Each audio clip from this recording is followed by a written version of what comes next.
James Mitchell stood outside the gleaming glass doors of Le Grand Lumière, adjusting his crisp white shirt collar for the third time in 5 minutes.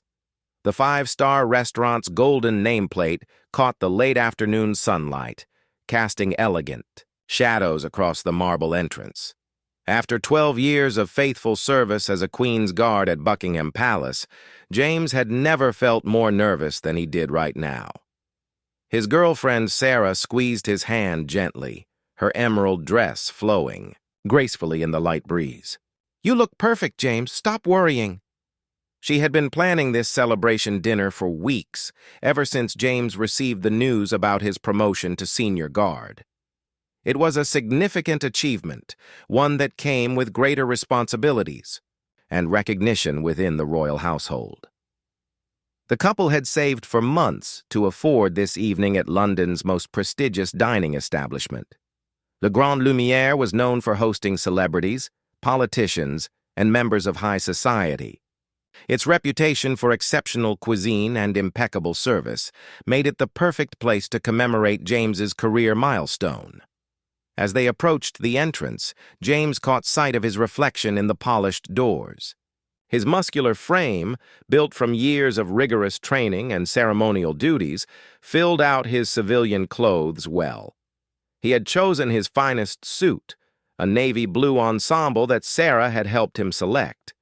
His military bearing was unmistakable, even in casual dress, with his straight posture and confident stride. The heavy glass door swung open as they approached, and a doorman in an immaculate burgundy uniform nodded politely. "Good evening. Welcome to Le Grand Lumière." James felt a flutter of excitement.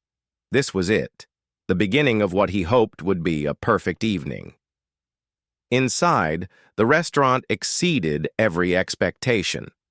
Crystal chandeliers hung from soaring ceilings, their light dancing across cream-colored walls adorned with original artwork. Fresh flowers in elaborate arrangements perfumed the air, while the soft murmur of conversation created an atmosphere of refined elegance.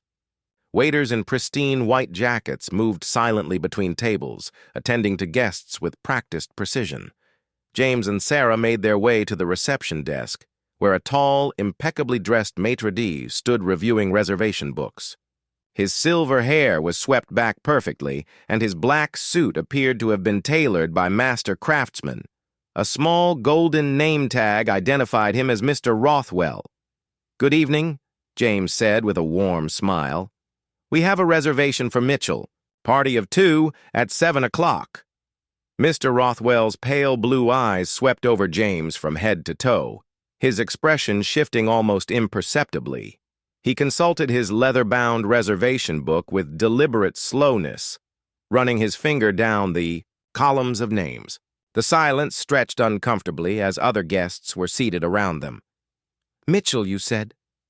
Rothwell's voice carried a subtle tone that James couldn't quite identify. "I'm afraid I don't see any reservation under that name for this evening." Sarah stepped forward, her brow furrowed with concern. "That can't be right. I made the reservation 3 weeks ago. I have the confirmation email on my phone." She quickly retrieved her device, scrolling through messages with increasingly urgent movements. "I'm terribly sorry," Rothwell continued, his gaze lingering on James's clothes with apparent disapproval. "But even if there was a reservation, I'm afraid our dress code requires business formal attire. Jackets and ties are mandatory for all male guests." James looked down at his outfit, confusion washing over him. He was wearing his best suit, the one he had purchased specifically for special occasions. The jacket fit perfectly, and his shoes gleamed with fresh polish. "I am wearing a jacket and tie, sir," he replied politely, touching the silk tie Sarah had given him for Christmas. Rothwell's lips pressed into a thin line. "Our standards are quite specific, young man. We cater to a particular clientele who expect a certain level of sophistication. Perhaps you might be more comfortable at one of the establishments down the street." The suggestion hung in the air like a challenge. James felt heat rising in his cheeks, not from embarrassment but from the dawning realization of what was happening. Around them, other diners were being seated without question, including a man in jeans and a casual blazer who had just been escorted to a prime table by the window.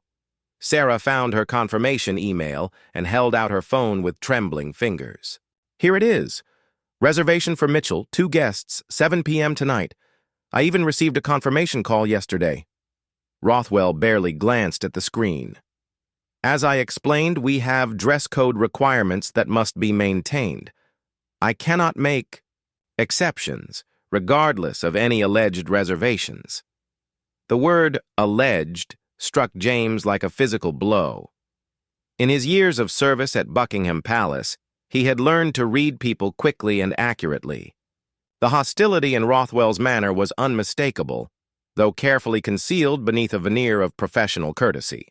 "Sir," James said, his voice steady despite the anger building within him, "could you please explain exactly what aspect of my attire doesn't meet your requirements? I'd be happy to address any concerns."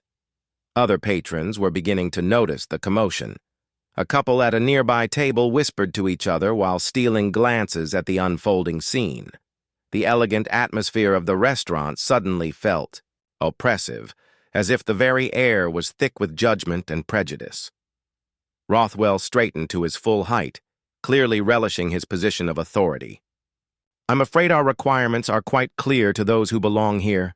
Now, I must ask you to leave before I'm forced to call security." The threat hung between them like a sword. James felt Sarah's hand slip into his, offering silent support. He could feel the weight of every eye in the restaurant upon them, could sense the mixture of curiosity and sympathy from other diners who were witnessing this humiliation. But James Mitchell was no ordinary man. For 12 years, he had stood guard at one of the most important buildings in the world.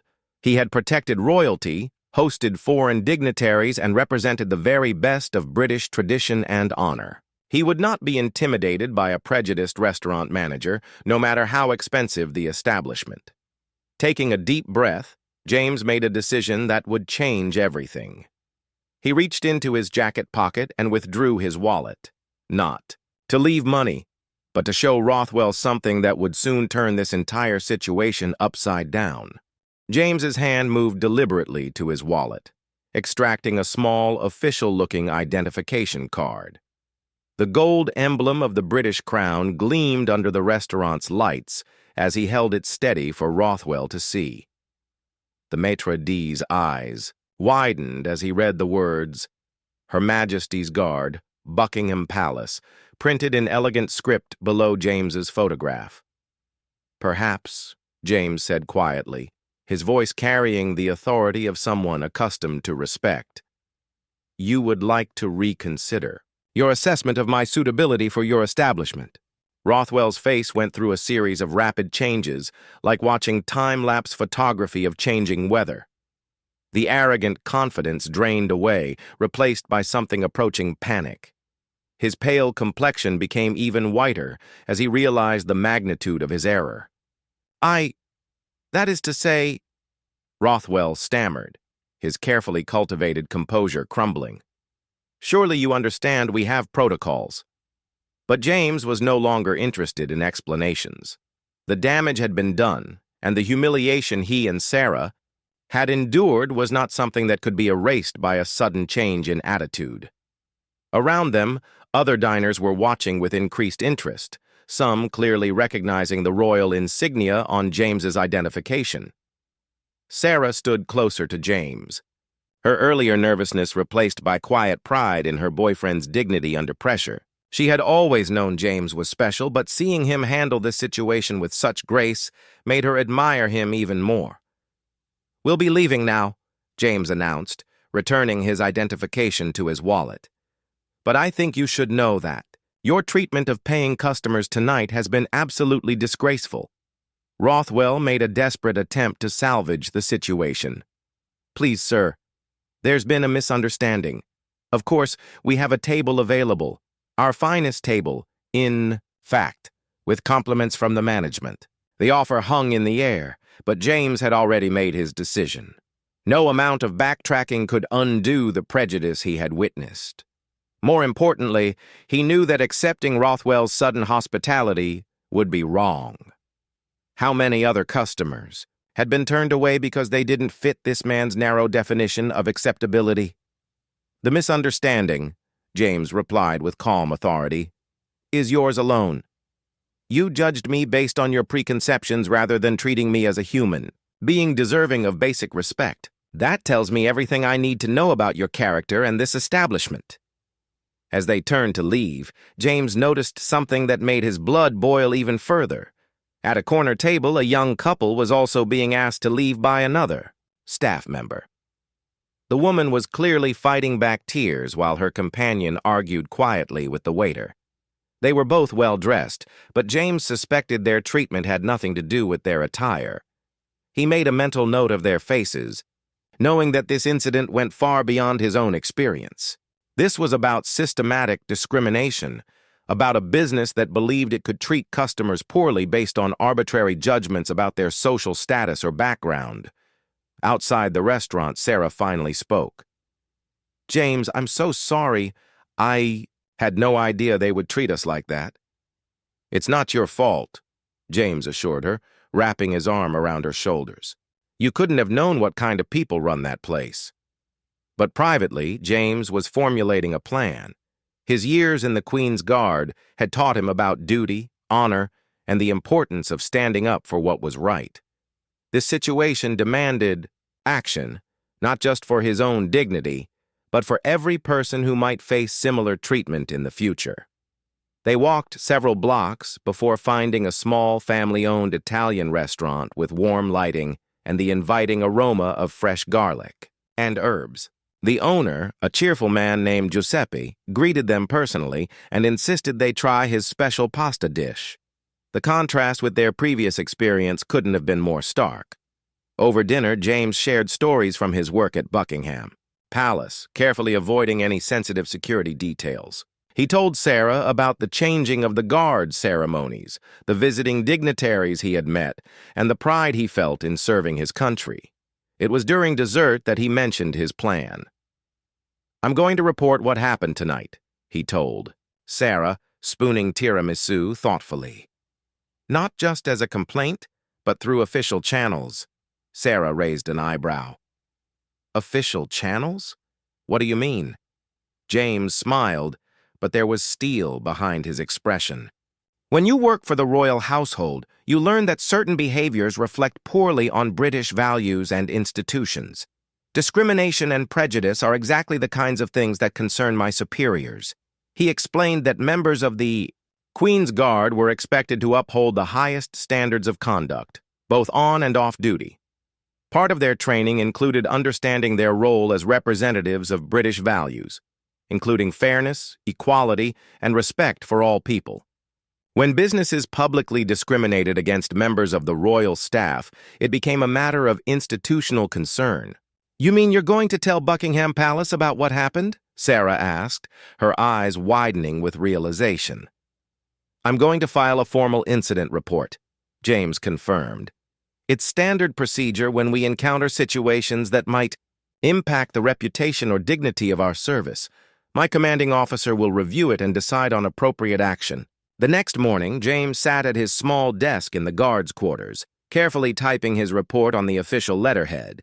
He described the events at Le Grand Lumière with military precision, noting times, names, and specific details of the discriminatory treatment he had received. He was careful to remain factual and objective, letting the actions speak for themselves. His commanding officer, Colonel Harrison, was a distinguished man in his 50s who had served with honor for over 3 decades. When James submitted his report, Harrison read it with growing concern. As someone who had dedicated his life to serving the crown, he understood immediately that this was not just about one soldier's bad restaurant experience. "This is troubling, Mitchell," Harrison said, looking up from the report. "Not just for you personally, but for what it suggests about how members of our service are being treated by some establishments." The colonel explained that the royal household took such matters very seriously. The Queen's Guards were symbols of British tradition and values. When they were discriminated against or mistreated, It reflected poorly on the institutions they represented. "I'll be forwarding this to the palace administration," Harrison continued. "They'll want to review our policies about how such incidents should be handled." James felt a sense of satisfaction but also anticipation. He knew that once his report entered the official channels, it would be reviewed by people with considerable influence and authority. The wheels of justice might turn slowly, but they would turn. What James didn't know was that his report would land on the desk of someone with direct connections to the palace press office, and that Le Grand Lumière was about to discover just how serious the consequences of their actions would be. Within 48 hours of James submitting his report, it had traveled through several layers of palace administration before landing on the mahogany desk of Victoria Pemberton, the deputy private secretary to Her Majesty. Mrs. Pemberton was a formidable woman in her early 60s, known throughout the royal household for her sharp intellect and unwavering commitment to protecting the dignity of the crown. She read James's report twice, her expression growing more serious with each detail. As someone who had worked in royal circles for over 20 years, she understood the delicate balance between private matters and public responsibility. This incident, however, crossed several important lines. Mrs. Pemberton immediately scheduled a meeting with Sir Geoffrey Whitmore, the palace's director of communications. Sir Geoffrey had managed royal public relations through numerous crises and understood better than anyone how seemingly small incidents could escalate into major public relations challenges.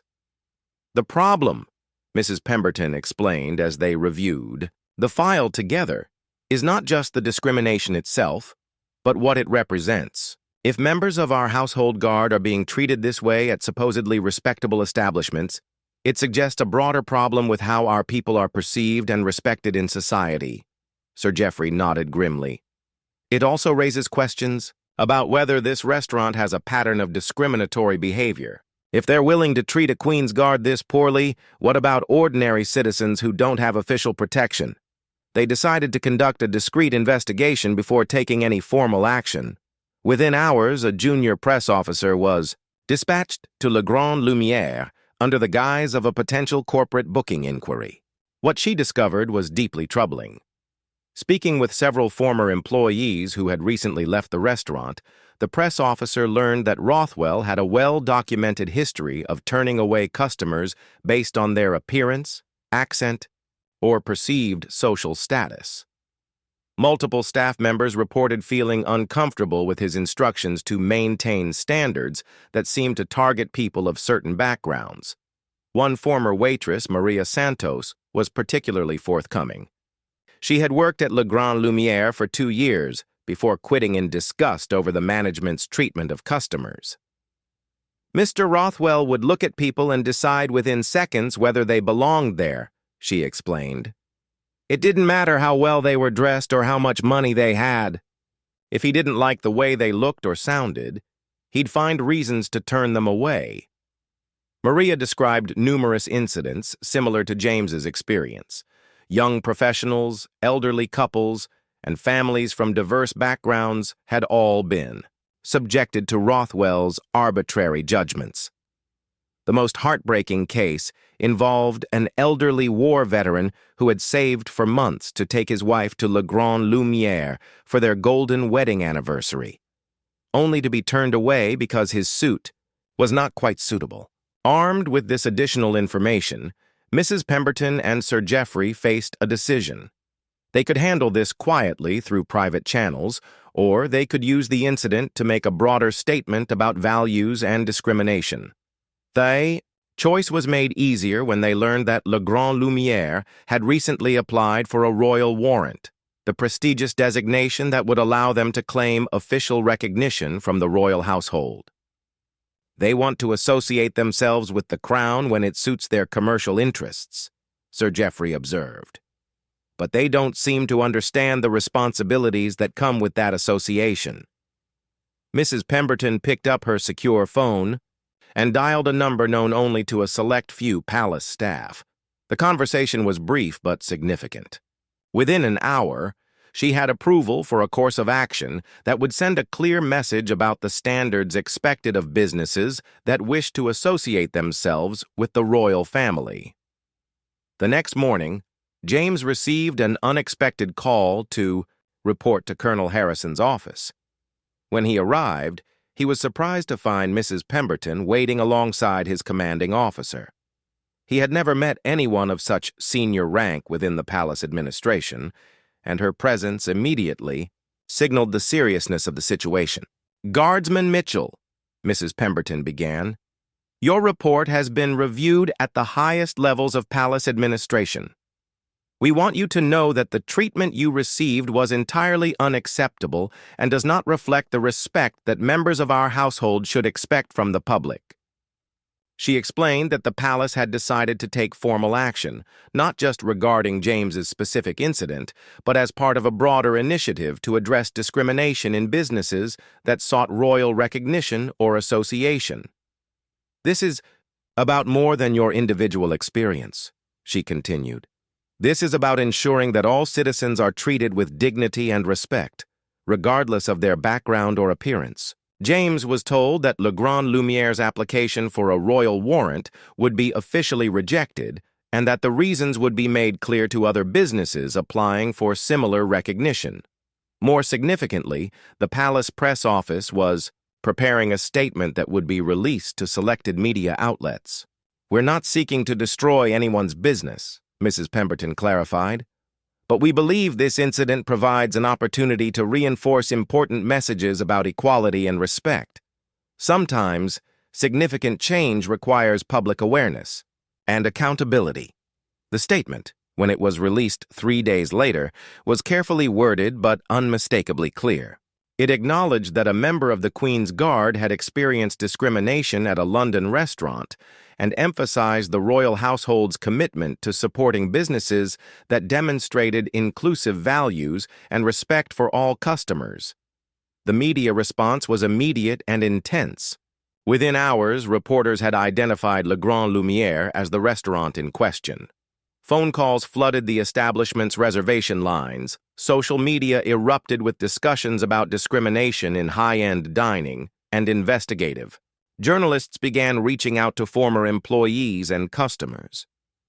Rothwell, who had spent years cultivating an image of sophisticated exclusivity, suddenly found himself at the center of a public relations nightmare. His initial response was to deny any wrongdoing, claiming that the incident had been a simple misunderstanding about dress codes. But Maria Santos and other former employees began speaking publicly about their experiences working at the restaurant. Their testimonies painted a clear picture of systematic discrimination that went far beyond any single incident involving James. The story gained additional momentum when other customers came forward with their own experiences of being turned away or treated poorly at Le Grand Lumiere. A successful businessman described being refused service because of his accent. A young couple shared their story of being humiliated on their anniversary. An elderly gentleman recounted his devastating experience of being deemed unsuitable for his wife's birthday celebration. Within a week, reservations at Le Grand Lumiere had dropped by 70%. Food critics began reassessing their previous reviews, noting that exceptional cuisine could not excuse discriminatory behavior. Restaurant industry publications ran articles about the importance of inclusive hospitality practices. James watched these developments with mixed feelings. He had never intended to destroy anyone's livelihood, but he felt vindicated that his stand had led to broader awareness of an important issue. The response from his colleagues in the Queen's Guard was overwhelmingly supportive, with many sharing their own stories of discrimination they had faced while off duty. More importantly, the incident had sparked a wider conversation about equality and respect in British society. Letters poured into Buckingham Palace from ordinary citizens, thanking the royal household for taking a stand against discrimination. Parents wrote about teaching their children that everyone deserved to be treated with dignity, regardless of their appearance or background. But the most significant consequence was yet to come. Rothwell, facing mounting pressure and declining business, was about to make a decision that would determine the ultimate outcome of this entire situation.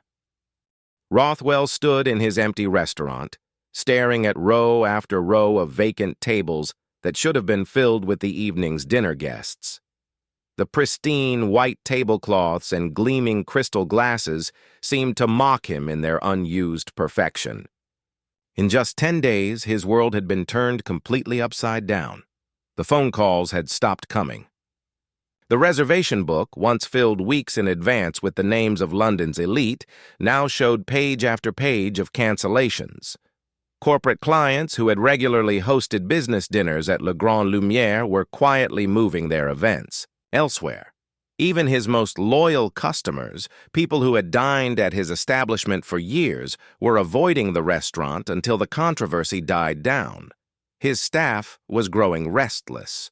3 servers had already given notice, unwilling to work, at a restaurant that had become synonymous with discrimination in the London dining scene. The head chef, a talented woman named Isabella Rossetti, who had helped build the restaurant's culinary reputation, had been fielding job offers from competitors all week. Rothwell's business partner, Edmund Hayes, a quiet man who had invested heavily in the restaurant 5 years earlier, requested an urgent meeting. They sat in Rothwell's office, surrounded by the awards and accolades that had once represented their success, but now seemed like relics of a different era. "The numbers are devastating, Charles," Hayes said, spreading financial reports across the desk. "We're losing money every day we stay open. If this continues for another week, we'll have to start laying off staff." Rothwell tried to maintain his composure, but the strain was evident in his voice. "It will blow over, Edmund. These media storms always do. People have short memories." But Hayes shook his head. "This isn't just about media attention anymore. We've lost the trust of our community. More importantly, we've lost any chance of attracting new customers. Nobody wants to be associated with a restaurant that's been called out by Buckingham Palace for discrimination." The conversation was interrupted by a knock on the office door. Isabella Rossetti entered, her usually confident demeanor replaced by obvious discomfort. "Mr. Rothwell, I need to speak with you about something important." She sat down carefully, choosing her words with deliberation. "I've been thinking about everything that's happened, and I need you to know that I can't continue working here unless significant changes are made." Rothwell felt his stomach drop. Isabella was the heart of Le Grand Lumière's kitchen, and losing her would be the final blow to any hope of recovery. "Isabella, surely we can discuss whatever concerns you have. Your position here is secure, and I'm prepared to offer you a substantial raise." But the chef was unmoved. "This isn't about money, Charles. It's about values. I've worked in this industry for 15 years, and I've never been ashamed of my workplace before. I can't look at myself in the mirror knowing that I'm contributing to a business that treats people the way we've been treating them." She described her own observations over the years, incidents she had witnessed from the kitchen as Rothwell turned away customers who didn't meet his arbitrary standards. "I should have spoken up before," she admitted. "I told myself it wasn't my business, that I was just there to cook. But I was wrong. When you're part of something, you bear responsibility for what it does." Her resignation letter was already prepared. She would finish the week, but then she was leaving to join a restaurant group known for its inclusive practices and community involvement. Several of her kitchen staff had already indicated they would follow her. That evening, as Rothwell walked through his nearly empty restaurant, he encountered Maria Santos, the former waitress who had become one of the most vocal critics of his management style. She had returned not as an employee, but as an advocate for a group of affected customers who were considering legal action. "Mr. Rothwell," she said, her voice steady but firm, "I'm here to deliver this letter from the Equality and Human Rights Commission. They're opening a formal investigation into the business practices at Le Grand Lumière." The legal document was formal and intimidating, outlining potential violations of anti-discrimination laws and detailing the complaints that had been filed against the restaurant. The investigation could result in significant fines, mandatory, training programs, and ongoing oversight of the business's practices. But it was the personal letter accompanying the legal document that truly shook Rothwell. It was from James Mitchell, the Queen's Guard whose treatment had started this entire chain of events. "Mr. Rothwell," the letter began, "I am writing not to gloat over your difficulties, but to offer you an opportunity for redemption. I believe that people can change and that businesses can become better than they were. However, change requires acknowledgement of past mistakes and a genuine commitment to doing better." James offered to meet with Rothwell personally to discuss how the restaurant could rebuild its reputation through genuine reform rather than superficial public relations gestures. He suggested involving community organizations in developing new policies, implementing staff training programs, and creating opportunities for Le Grand Lumière to demonstrate its commitment to inclusive service. "I don't want to see your business fail," James wrote, "but I also cannot stand by while discrimination continues.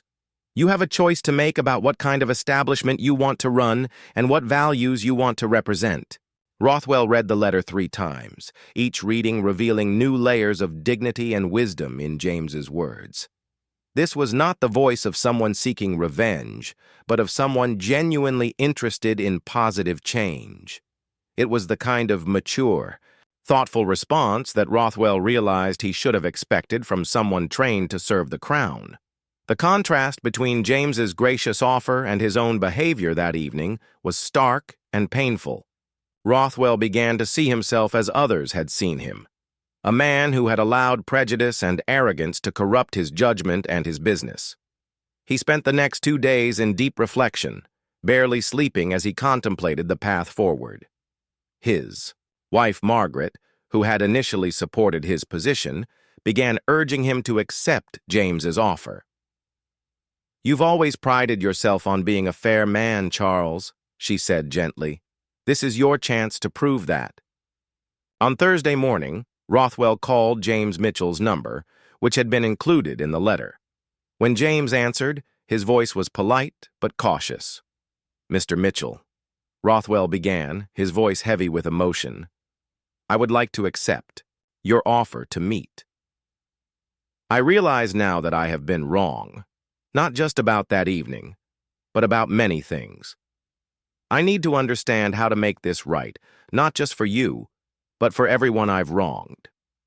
The conversation lasted 20 minutes, with James listening carefully to Rothwell's words and asking thoughtful questions about his commitment to real change. By the end of the call, they had agreed to meet the following week, not at Le Grand Lumière, but at a neutral location where they could have an honest conversation about the future. As Rothwell hung up the phone, he felt something he hadn't experienced in weeks, a small spark of hope.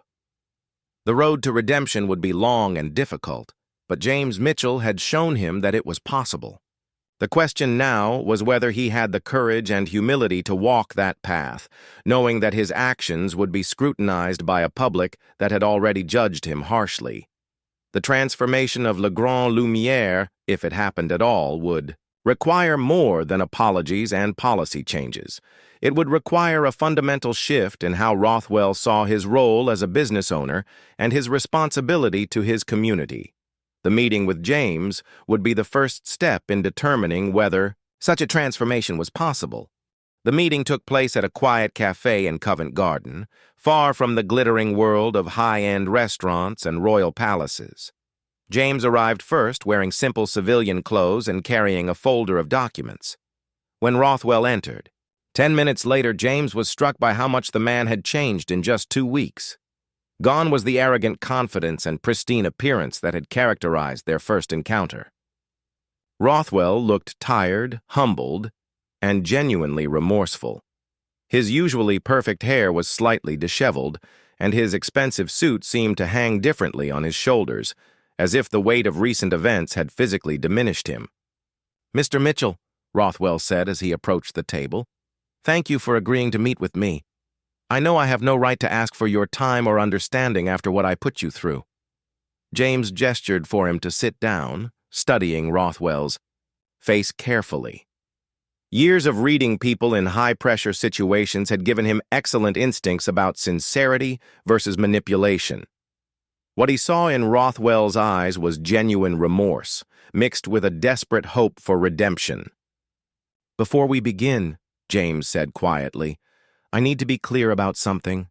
This meeting isn't about forgiveness or making me feel better. This is about whether you're genuinely committed to changing how your restaurant operates, not just until the media attention dies down, but permanently." Rothwell nodded eagerly. "I understand completely. Mr. Mitchell, I've had 2 weeks to think about what happened, and I've come to realize that my behavior that evening was just the tip of the iceberg. I've been running my restaurant with unconscious biases and prejudices that I never examined or questioned." He pulled out a notebook filled with handwritten pages. "I've been documenting every incident I can remember where I may have treated customers unfairly. There are dozens of them, going back years.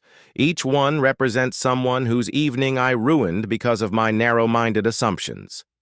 James was impressed by this level of self-reflection. Many people in Rothwell's position would have continued to deny wrongdoing or blame external factors. The fact that he was taking personal responsibility was encouraging. "Tell me about your vision for moving forward," James said, opening his own folder. "What specific changes are you prepared to make?" Rothwell launched into a detailed explanation of his reform plans. He wanted to completely overhaul staff training, implementing comprehensive programs about unconscious bias, cultural sensitivity, and inclusive customer service. He proposed establishing a customer feedback system that would allow people to report discriminatory treatment anonymously, with all complaints reviewed by an independent oversight committee. More significantly, he offered to partner with local community organizations to host regular events that would make Le Grand Lumière more accessible to diverse groups. He envisioned cultural celebration dinners, fundraising events for local charities, and special programs for veterans and senior citizens. "I want to transform the restaurant from a symbol of exclusivity into a symbol of excellence that welcomes everyone," Rothwell explained, his voice gaining strength as he outlined his vision. "I realize now that true sophistication isn't about keeping people out. It's about treating everyone with dignity and respect." James listened carefully, asking probing questions about implementation, accountability, and long-term sustainability. He was particularly interested in how Rothwell planned to measure success and ensure that changes would persist even when public attention moved elsewhere. "These all sound like positive steps," James acknowledged. "But I need to see evidence of commitment, not just words. How do I know this isn't just a public relations strategy designed to save your business?" Rothwell had anticipated this question. He reached into his briefcase and withdrew several documents that demonstrated his serious commitment to change. The first was a formal partnership agreement with the London Equality Council, which would provide ongoing oversight and consultation for the restaurant's reform efforts. The second document was even more surprising, a financial commitment to donate 10% of the restaurant's profits for the next 2 years to organizations fighting discrimination in the hospitality industry. "I want to put my money where my mouth is," Rothwell explained. "This can't just be about policy changes. It has to represent a fundamental shift in my business priorities." James was beginning to believe that Rothwell's transformation might be genuine. The man sitting across from him bore little resemblance to the arrogant maitre d' who had humiliated him and Sarah just weeks earlier. But the real test would be in implementation and sustained commitment over time. "I have a proposal," James said, leaning forward slightly. "I'm willing to work with you on this transformation, but with specific conditions. First, you need to personally apologize to every customer you can identify who experienced discrimination at your restaurant. Not a general public apology, but individual private conversations where you acknowledge the harm you caused." Rothwell nodded immediately. "I've already started compiling a list. Maria Santos has been helping me identify people, and I've reached out to several former customers already." "Second," James continued, You need to bring back Maria and offer her a management position with real authority over customer service policies.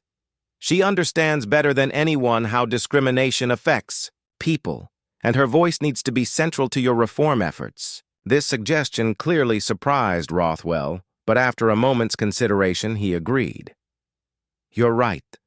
Maria has shown more integrity throughout this situation than I have. She would be an invaluable addition to our management team. The third condition was the most challenging. I want you to allow independent monitoring of your restaurant's practices for at least 1 year. This would include mystery shoppers from diverse backgrounds, regular surveys of staff and customers, and quarterly reports that are made public. Rothwell took a deep breath before responding. That level of transparency is frightening, but I understand it's necessary. I've lost the public's trust, and the only way to rebuild it is through demonstrated accountability over time.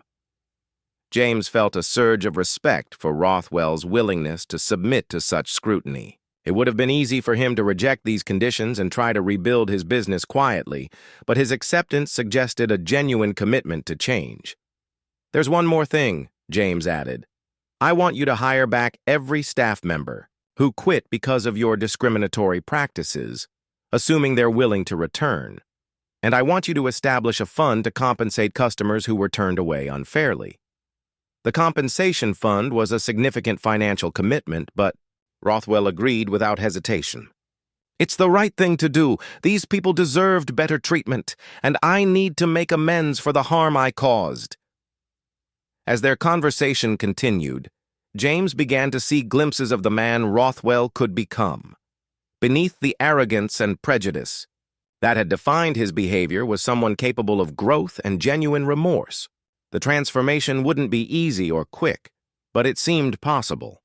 They spent another hour discussing practical details of implementation. Rothwell would begin by reaching out to Maria Santos that very afternoon to offer her a management position. He would also contact Isabella Rossetti and other staff members who had left, offering them improved positions and compensation for their principled stands. The customer compensation program would be administered by the London Equality Council. To ensure fairness and transparency, every verified case of discriminatory treatment would result in a formal apology and financial restitution appropriate to the harm caused. Perhaps most importantly, Rothwell committed to undergoing personal bias training with professional counselors, who specialized in helping people overcome unconscious prejudices. I need to understand how I became someone capable of treating people so poorly, he admitted. This has to start with changing myself, not just my business practices. As their meeting concluded, James felt cautiously optimistic about the possibility of real change. Rothwell's transformation seemed genuine, but the true test would come in the months ahead as he worked to implement these ambitious reforms under intense public scrutiny. Mr. Rothwell, James said as they prepared to leave, I want you to know that I'm not doing this to humiliate you or destroy your business. I believe that people can change and that businesses have a responsibility to serve their communities with dignity and respect. If you follow through on these commitments, Le Grand Lumière could become a model for other establishments. Rothwell's eyes filled with emotion as he shook James's hand. Mr. Mitchell, you've shown me more grace and wisdom than I deserved. I won't forget this opportunity and I won't waste it.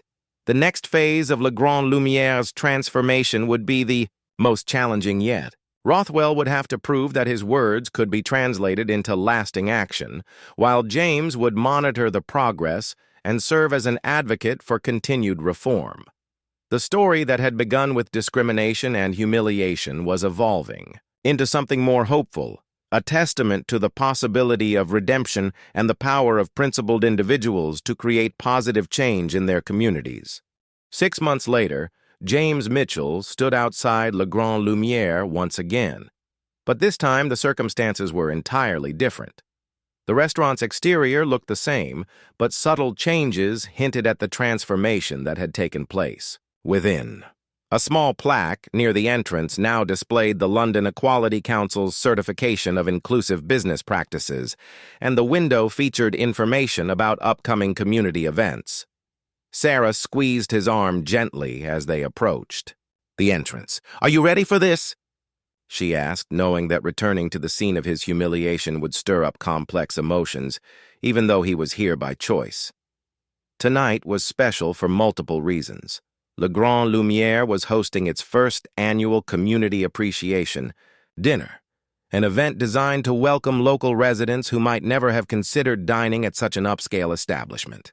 The evening would also mark the official announcement of the restaurant's partnership with a veterans organization that James had helped establish.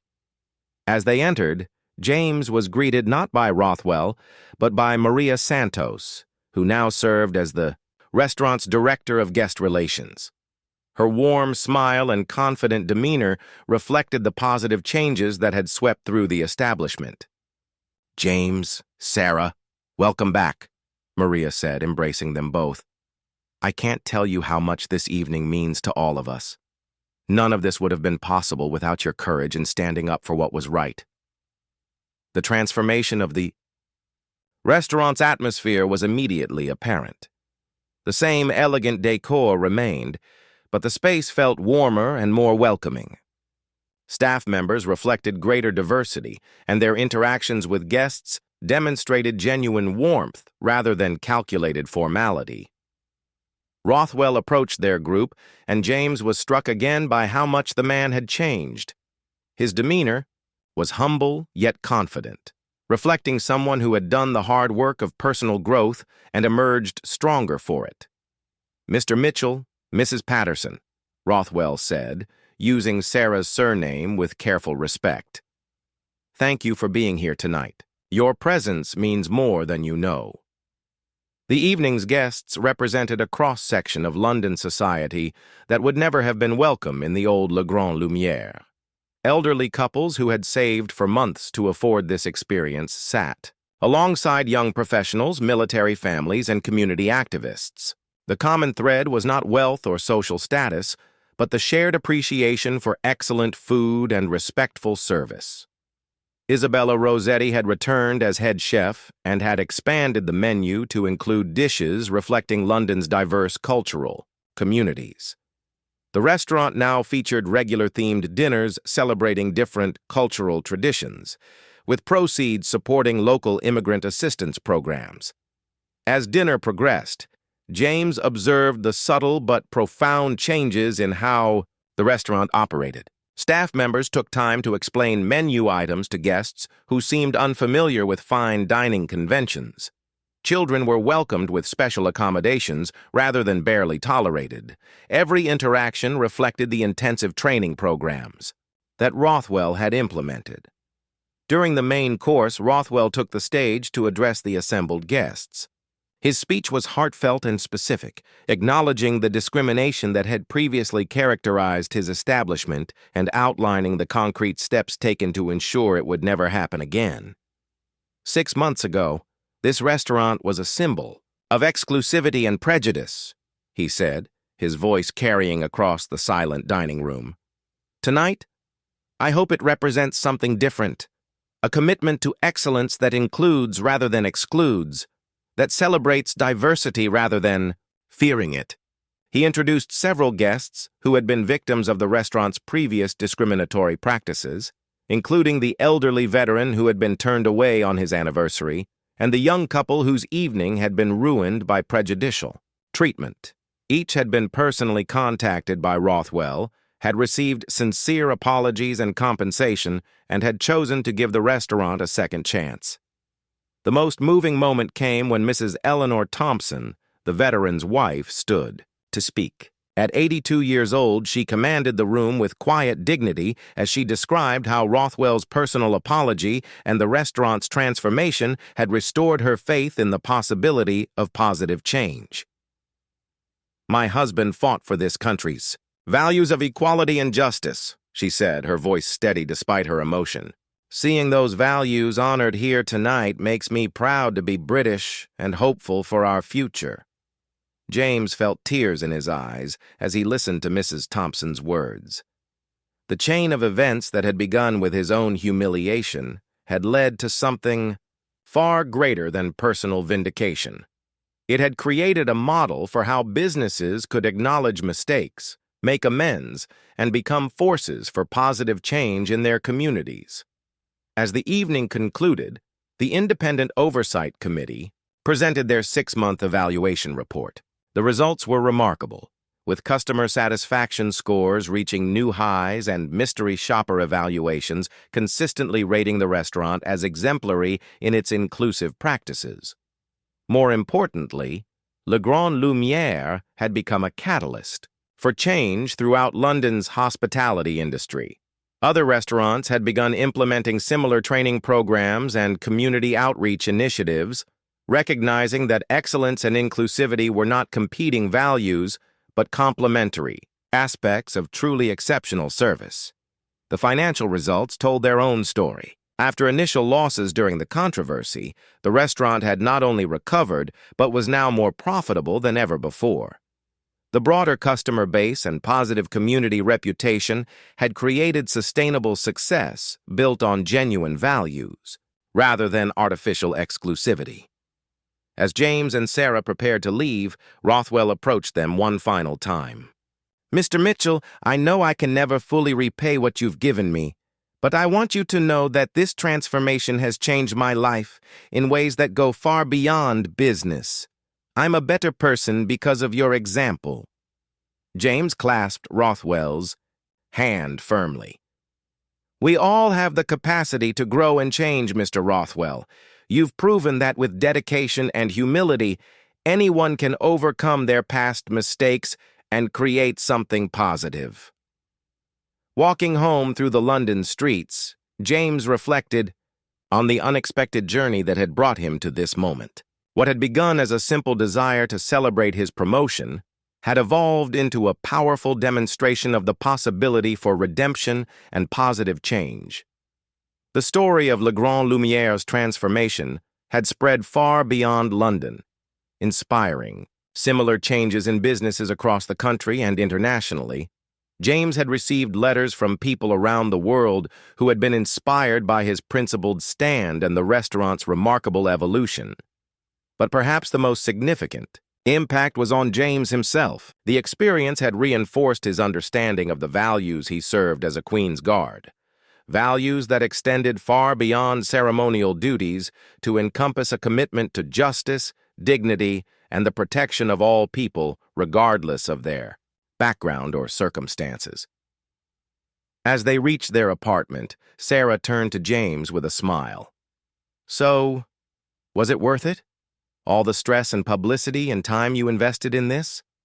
James looked back toward the distant lights of Le Grand Lumière, where the staff was cleaning up after an evening that had brought together people who might never have shared the same space before. "Absolutely," he said, sometimes standing. "Up for what's right leads to changes you never could have imagined."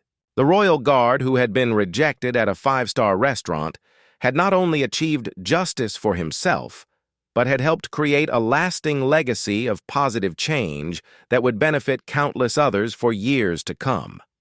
It was a reminder that individual acts of courage, when combined with institutional support and community engagement, could transform not just businesses, but entire communities.